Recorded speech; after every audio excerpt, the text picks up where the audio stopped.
Oke guys, balik lagi bersama kita cari cuan. Nah, update market dulu kawan sebelum kita lanjut ya. Mental aman, pikiran aman, hati tenang. Asik ya. Market ini dalam kondisi anomali saat ini Bitcoin ya sedang dihantam dari atas teman ya. Kita bisa melihat ya, pergerakan saat ini dari geopolitik, masalah-masalah internasional ini sedang rancu juga teman-teman ya. Inflasi ini meledak-ledak ya kan. Info The Fed ini peluang untuk naikin suku bunga terbuka lagi, bukannya malah mau nurunin, malah mau naikin ya kan, karena untuk menekan yang namanya inflasi. Ketika suku bunga naik, apa yang akan terjadi dalam sektor aset-aset yang beresiko termasuk dalam sektor kripto? Ya otomatis kita akan melihat tekanan penurunan daripada si sektor kripto ya. Akan tetapi kalau nanti terjadi cutting suku bunga atau pemangkasan suku bunga, apa yang akan terjadi? Institusi-institusi akan cenderung berani ngambil hutangan di sektor perbankan dengan jumlah yang besar, dan biasanya mereka akan menaruh di dalam aset beresiko termasuk dalam sektor kripto. Oke, lanjut kawan. Di sini kita menggunakan salah satu sentralisasi exchange lokal yaitu si Bitem, teman-teman ya. Ini adalah sentralisasi exchange lokal dengan biaya withdraw yang sangat rendah, yaitu cuma 2.500 per satu kali withdraw. Jadi biayanya jauh lebih rendah dibandingkan kompetitor-kompetitor lainnya. Nah, di sini pun kalau kita melihat untuk sentralisasi exchange-nya Bitem, teman ya. Cek. Nah, ini ya teman ya. Untuk Bitem, bentar kita akan cek ke sini teman ya, Bitem. Oke. Untuk Bitem ini kita ngambil dari cek mana ya tulisannya, cek Bitem. Ada nggak Bitem Exchange? Nah, kita ngambil dari exchange-nya ini teman ya.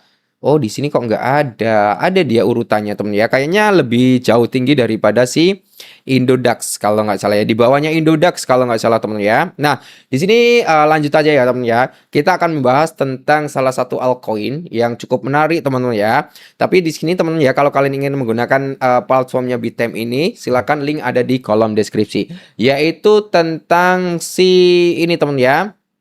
Tentang si Troll teman ya, salah satu koin yang cukup menarik teman ya. Tapi hati-hati buat teman-teman semua yang udah punya Troll ya, atau yang kalian terbawa FOMO ngambil di pucuk teman ya. Kenapa?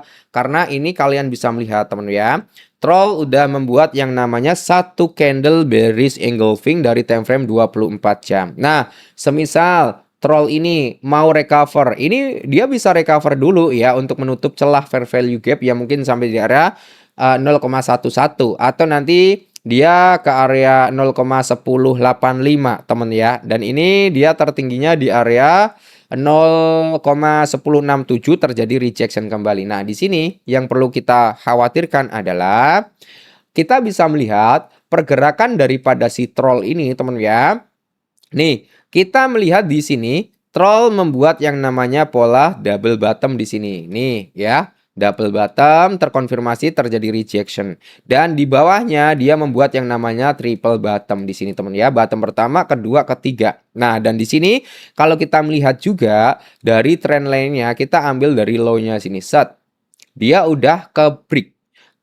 Untuk Troll ini udah ke break. Jadi kalau kita melihat ya, Troll ini memiliki potensi sangat tinggi untuk terjadi yang namanya rejection ya. Nah, dia kayak gini bro pergerakannya ya kan.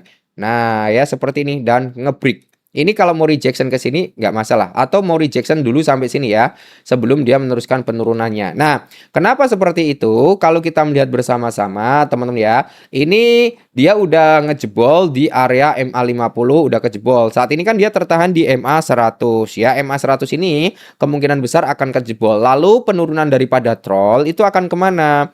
Dia akan menyentuh zona ini ya, yang akan ditargetkan, yaitu di range harga berapa? Ya di area 0,058 ataupun nanti di area 0,055. Itu adalah target yang mungkin bisa disentuh kembali oleh Troll ya. Jadi Troll memiliki prospek atau peluang untuk rejection ke area tersebut. Cuman kalau kita melihat dari time frame 4 jamnya, si Troll ada kemungkinan sedikit untuk mengalami breakout. Ini dia udah breakout tapi udah nyentuh di area swing low-nya Sia ya.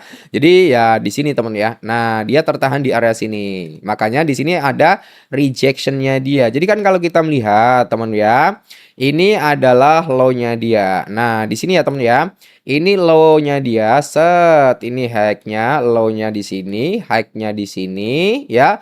Turun ke sini, membuat ke sini, turun lagi ke sini, teman ya. Ini akan membuat area high-nya di sini dan dia akan turun lagi ke sini. Nah, jadi areanya udah kena nih di area sini. Kemungkinan prospeknya si troll adalah turun. Seperti itu ya teman ya. Troll kemungkinan indikasinya turun. Dan kalau kita melihat dari sini teman ya, kita anggaplah pergerakannya seperti ini ya. Atau kita turunkan aja ke sini.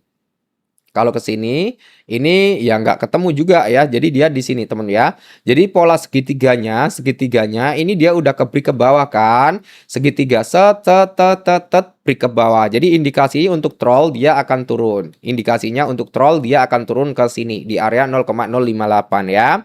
Dan juga bisa menguji ulang di area supportnya dia, yaitu di area sini. Nah, walaupun kalau kita melihat untuk sentralisasi exchange troll Solana ini teman ya, ini udah banyak ya, termasuk ada Binance Alpha, KuCoin, Max Global, Crypto.com, BingX, Coinbase. Bahkan Coinbase juga udah ngelisting. Cuman kalau kita melihat dari sektornya Binance Global, dia belum ngelisting ya. Binance US sudah masuk ya. Mungkin Binance Global dia di perpetual. Ada nggak? Oh, belum ada. Di perpetualnya belum ada ya teman ya untuk Binance Globalnya. Jadi dia baru ada di Binance Alpha. Kalaupun nanti teman ya, prediksi ini bisa gagal kalau nanti Binance Global itu ngelisting troll. Tapi indikasinya sih dia turun. Indikasinya dia turun ya. Oke, jadi ini dulu kawan. Next kita bahas apa lagi? Tinggal tulis di kolom komentar.